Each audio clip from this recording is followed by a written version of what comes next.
हमारे पीछे नशीली दवाओं का एक लंबा इतिहास है, खासकर वे ड्रग्स जो चेतना का विस्तार करती हैं। उन्होंने हमें चेतना की अन्य अवस्थाओं, उच्च और निम्न, का अनुभव दिया और साथ ही ये भी विश्वास दिलाया कि ड्रग्स अविश्वसनीय हैं। सर्वोत्तम स्थिति में वे अस्थायी अनुभव देती हैं और सबसे बुरी स्थिति में शरीर और व्यक्तित्व को नष्ट कर देती हैं। अब हम चेतना और आत्मोत्कर्ष के बेहतर साधनों की तलाश में हैं। हम चाहते हैं कि हमारे खोज के फल हमारे साथ बने रहें, हमारे जीवन को समृद्ध करें, न कि फीकी यादें और असहाय पछतावे बनकर रह जाएं। यदि आध्यात्मिकता से हमारा मतलब आत्म अन्वेषण और विकास है, तो हमारा भारत आना निस्संदेह आध्यात्मिक प्रयोजन के लिए है। हैप्पी हिप्पी वाला दौर पीछे छूट चुका है। अब हम गंभीर हैं और आगे बढ़ रहे हैं।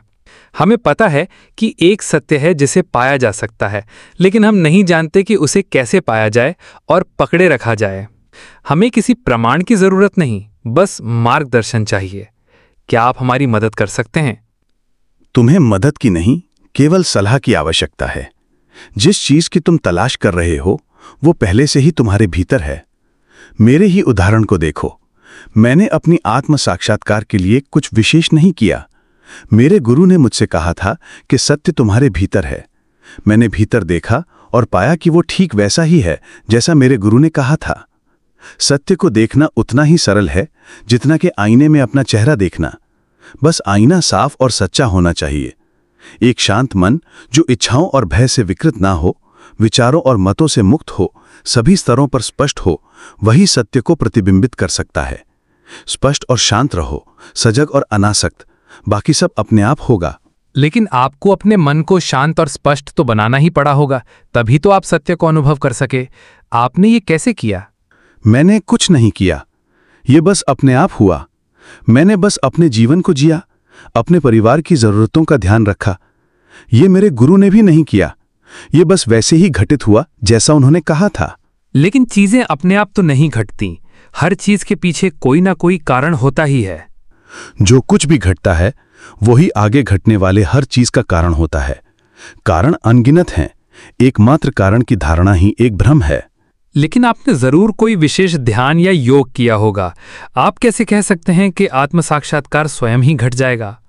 कुछ विशेष नहीं, मैंने बस अपना सामान्य जीवन जिया। ये बात मुझे हैरान करती है। मुझे भी हुई थी, लेकिन हैरान होने जैसा उसमें कुछ था क्या? मेरे गुरु के शब्द सत्य सिद्ध हुए, बस इतना ही। वे मुझसे बेहतर जानते थे, यही फर्क था। तुम कारणों की खोज में समय बर्बाद करते हो। शुरुआत में मैं हूं की भावना पे थोड़ा ध्यान देता था, पर केवल शुरुआत में। गुरु के निधन के बाद भी मैं ऐसे ही जीता रहा और उनके शब्द सच साबित हुए। यही सब कुछ है। ये सब एक ही प्रक्रिया है। तुम समय के अनुसार चीजों को अलग करते हो और फिर उनके लिए कारण तलाशते हो। अब आपका कार्य क्या है? आप आजकल क्या कर रहे हैं? तुम होना और करना को एक ही समझते हो, जबकि ऐसा नहीं है। मन और शरीर चलते हैं, बदलते हैं और दूसरे मनों व शरीरों को चलाते हैं। यही क्रिया कहलाती है। मैं देखता हूं कि हर क्रिया आगे और क्रिया को जन्म देती है, जैसे आग जलती है और जलाती ही जाती है। पर मैं न कुछ करता हूं न किसी से करवाता हूं। मैं केवल असामयिक जागरूकता हूं जो बस देख रही है कि क्या घट रहा है। क्या सिर्फ अपने मन में जागरूक हो या औरों के मन में भी? मन तो एक ही है जो विचारों से भरा पड़ा है। मैं ये हूं, मैं वो हूं, ये मेरा है, वो मेरा है। मैं ये मन नहीं हूं, न पहले था न आगे कभी होऊंगा। मन की उत्पत्ति कैसे हुई? ये जगत पदार्थ, ऊर्जा और चेतना से बना है। ये अनेक रूपों में प्रकट होते हैं। इच्छा और कल्पना जगत की रचना करते हैं और बुद्धि उन्हें सामंजस्य में लाकर शांति और समरसता का अनुभव कराती है। मेरे लिए सब बस घटित हो रहा है। मैं जागरूक हूं पर प्रभावित नहीं। पर यह कैसे हो सकता है? जागरूक रहना और फिर भी अप्रभावित रहना, ये तो विरोधाभासी बातें हैं। जब कोई अनुभव होता है तो स्मृति उसे पकड़ लेती है और फिर पहले जैसा शुद्ध नहीं रहा जा सकता। हाँ, स्मृति में जो जुड़ गया उसे मिटाना आसान नहीं है, पर यह संभव है और मैं निरंतर यही कर रहा हूं। जैसे कोई पक्षी उड़ते हुए जमीन पे कोई निशान नहीं छोड़ता, वैसे ही मैं। क्या साक्षी का कोई नाम या रूप होता है या वो इन सब से परे होता है? साक्षी तो केवल जागरूकता का एक बिंदु है। उसका कोई नाम नहीं, कोई रूप नहीं। ये ठीक वैसे ही है जैसे ओस की बूंद में सूरज की परछाई दिखाई दे। बूंद का नाम है, आकार है, पर वो प्रकाश जो दिख रहा है वो सूरज का है। उसी तरह मन की स्पष्टता और मौन ये जरूरी है ताकि उसमें वास्तविकता का प्रतिबिंब प्रकट हो सके, लेकिन ये खुद में पर्याप्त नहीं है। कोई परम वास्तविकता भी होनी चाहिए जो इस प्रतिबिंब को संभव बनाती है।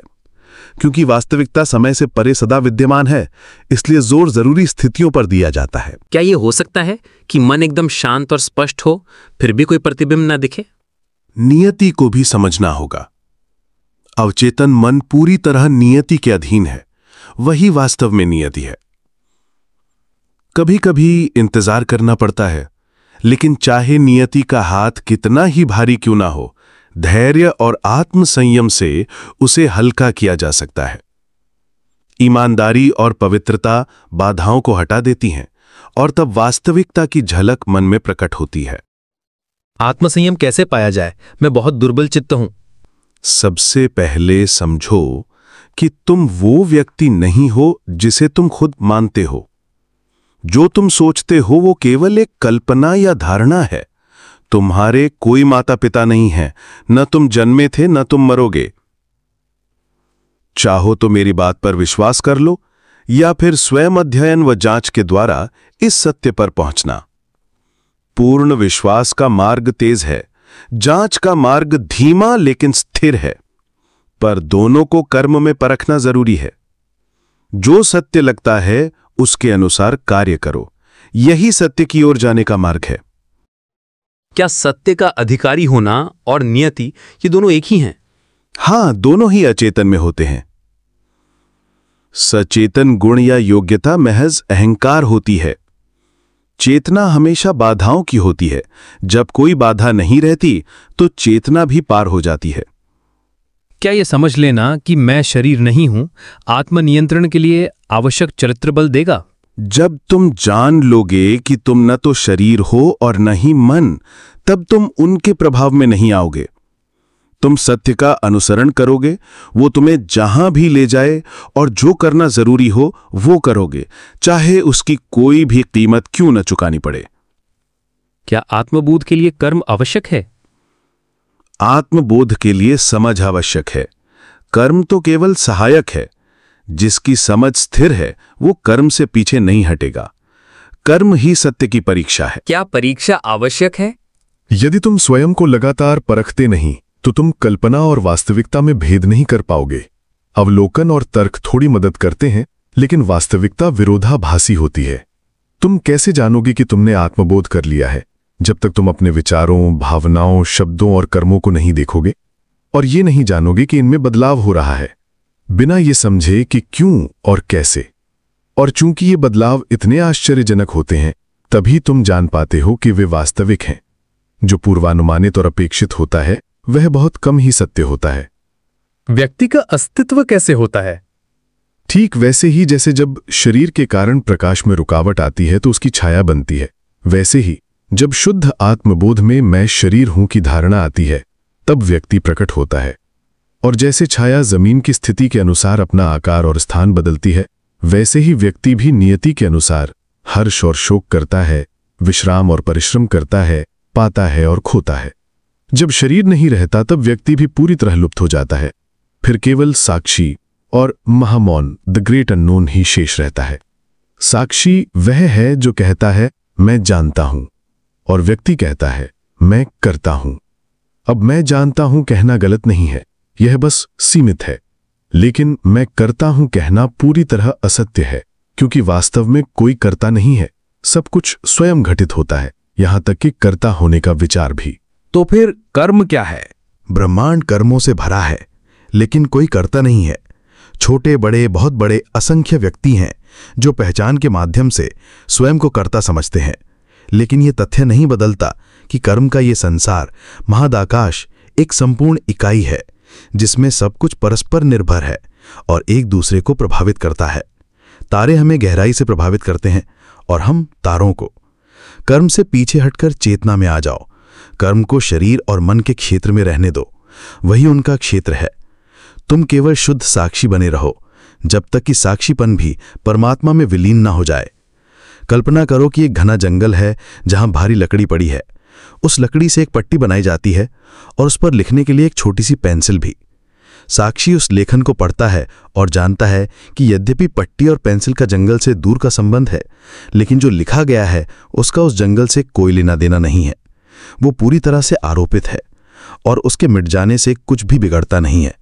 व्यक्तित्व का विलय हमेशा एक बहुत बड़े हल्केपन की अनुभूति के साथ होता है, जैसे कोई भारी बोझ उतर गया हो। जब आप कहते हैं कि मैं साक्षी से परे की अवस्था में हूं, तो ऐसा कहने का अनुभव क्या है? ये केवल साक्षी होने की अवस्था से किस तरह अलग है? ये ठीक वैसा है जैसे किसी छपी हुई कपड़े को धोया जाए। पहले उस पर बना डिजाइन मिटता है, फिर उसकी पृष्ठभूमि, और अंत में कपड़ा बिल्कुल सफेद रह जाता है।